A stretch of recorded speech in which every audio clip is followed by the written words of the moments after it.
Hey everyone, it is February, the month of love, and just as importantly, the month of self-love. So we're gonna do something a little bit different today. When I used to teach in person, my students always knew we were in for a treat.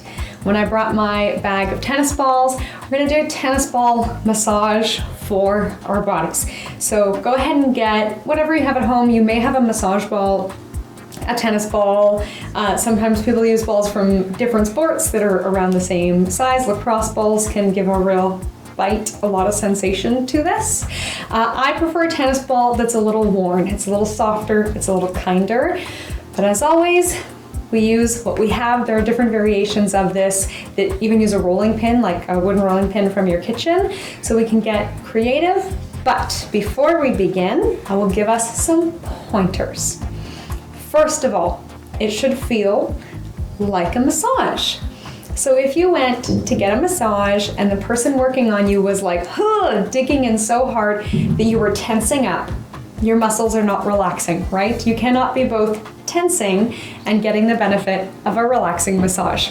The same goes for when we use massage tools. It should feel like we can melt into the tool. There may be that kind of edge of what my teacher calls delicious pain, but not pain. I heard a massage therapist describe it like this. Pain is sensation with the desire to pull away. So it's that pulling away that we want to avoid and the leaning in that we are working towards.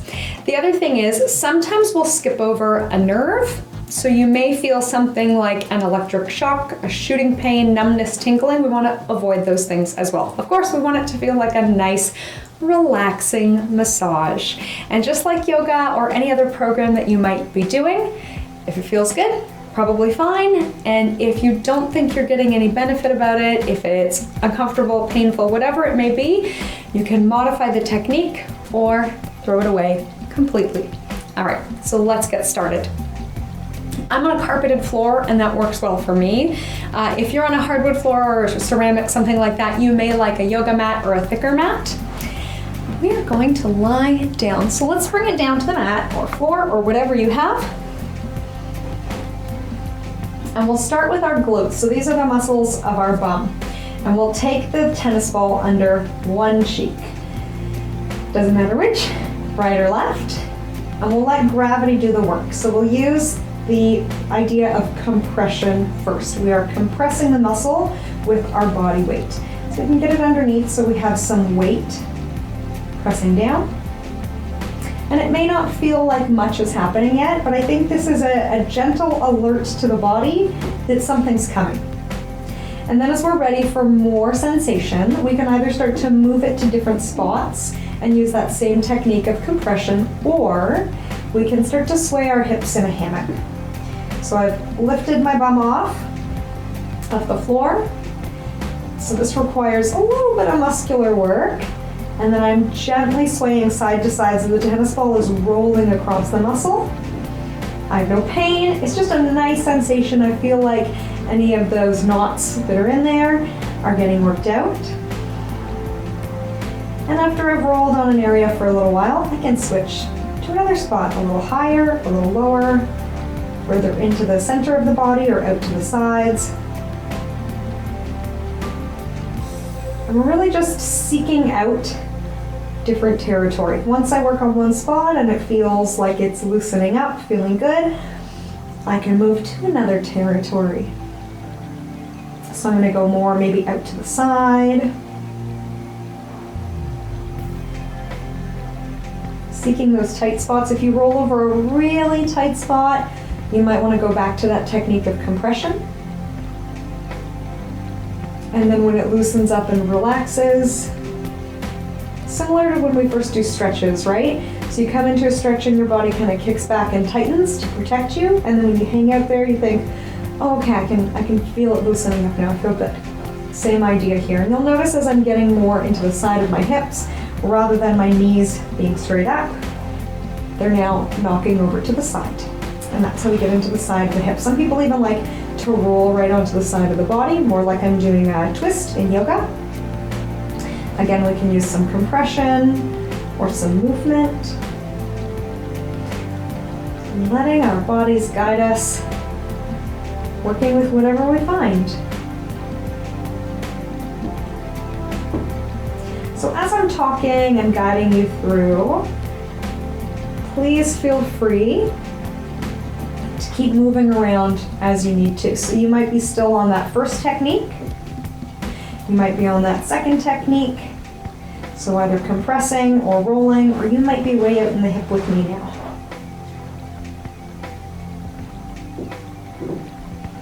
And we'll spend at least a couple minutes on each side is pretty good advice.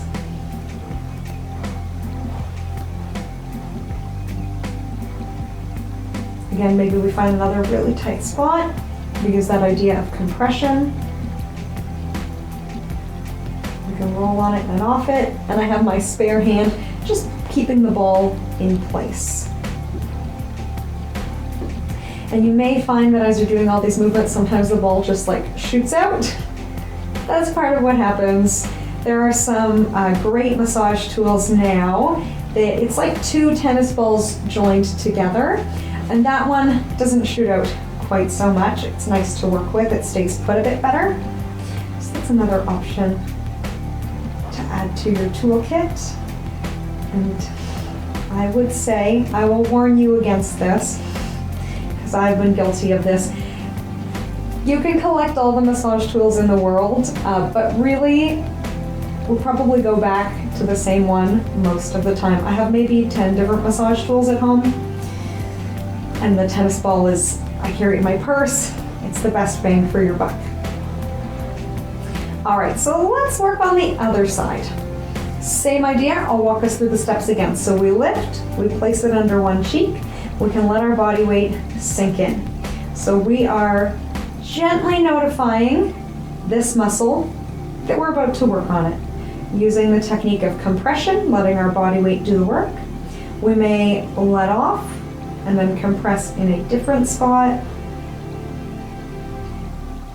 And then as we feel that we're ready, we can start that swaying movement. We take our hips in a hammock and sway side to side, rolling over tension spots, and we find a really tight spot like I just did. We can let our body weight sink in. Sometimes there's the urge to kind of no pain, no gain. Oh, it's really tight, I'm gonna beat it up. So you might find a tight spot and feel the need to like move really quickly or put a lot of weight on it. And we actually get more done by being kinder to ourselves. So sometimes people say try softer rather than try harder. So I'm letting myself just melt in. I'm using gravity to my benefit. I can feel the muscle releasing, and now I'm ready to move again. Like we did on the first side, we'll spend some time here.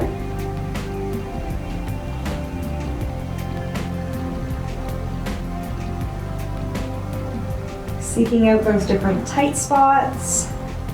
And it's a large muscle, right? From the top of our pelvis to the bottom, and then from our tailbone out to the sides of our hips. And if we're rolling onto the side, we can get right out into all those spots. Maybe we're letting our knees knock to the side, or coming into more of a twisted position, moving in and out of the twist to work on our knots.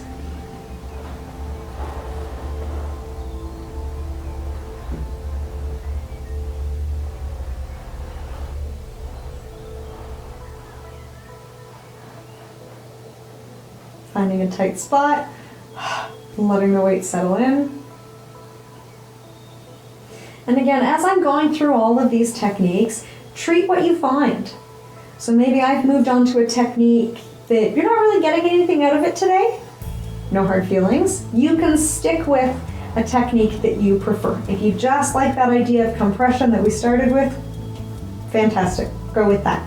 If you like to sway your hips in a hammock, you can stay there. And if you want to get to rolling onto the side, you can go there. And it may be different from one side of the body to the other. We're not perfectly symmetrical based on how we're built and our various activities that we do in an average day. So our massage techniques can be asymmetrical as well, to complement and balance.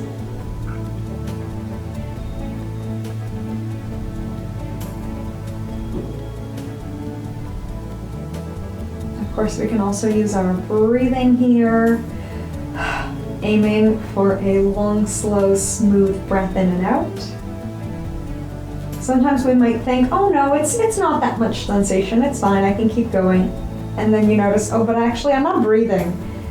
And then we breathe and realize, yeah, okay, my body was telling me that that muscle was pretty tight. I should wait before I move on. So I'm in a really tight spot here, so I'm using more compression. You might be in a looser spot and you're using more of that sweeping motion to roll it up. It's all good.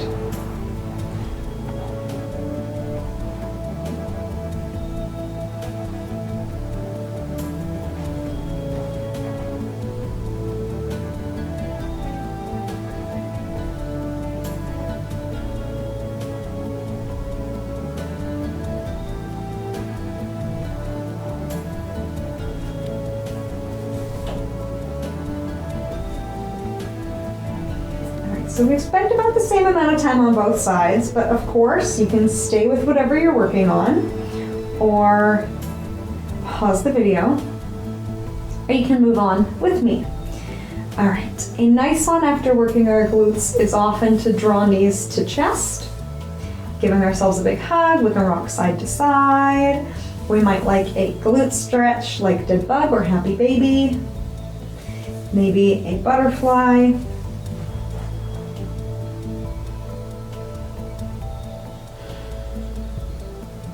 Or even just windshield wiping those knees side to side can loosen things up.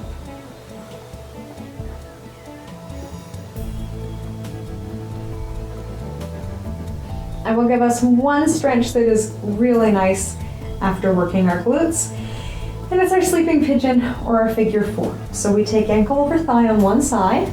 So I'm taking my left over my right. I'm putting a bit of a flex in my foot so that my foot looks more like a standing position foot. We have enough muscular engagement to keep our ankle and knee in a good, solid, stable position. And then we can draw in, holding knee and heel, or holding behind the back of the right thigh.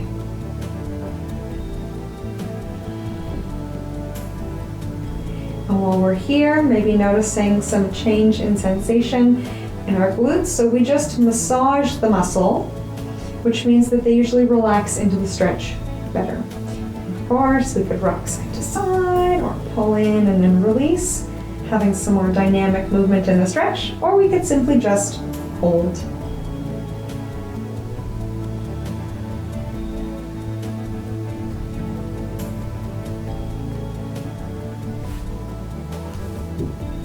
And we are ready for the other side. Same idea, ankle over thigh, pulling the foot into a flex to bring it into a neutral position. So we have some muscular work going on in the lower leg. We can leave it here. We can draw in, heel and knee. We can hold behind the back of the leg.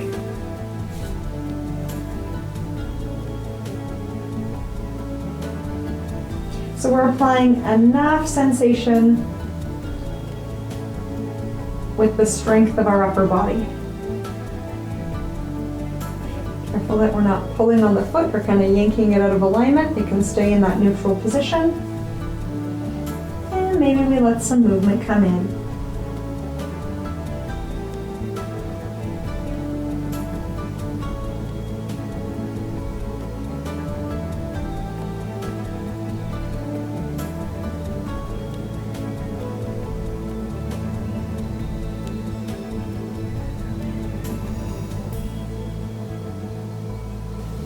So there you have it, our tennis ball glute massage. Take care of your heart for February and stay tuned. I will be posting more of these videos.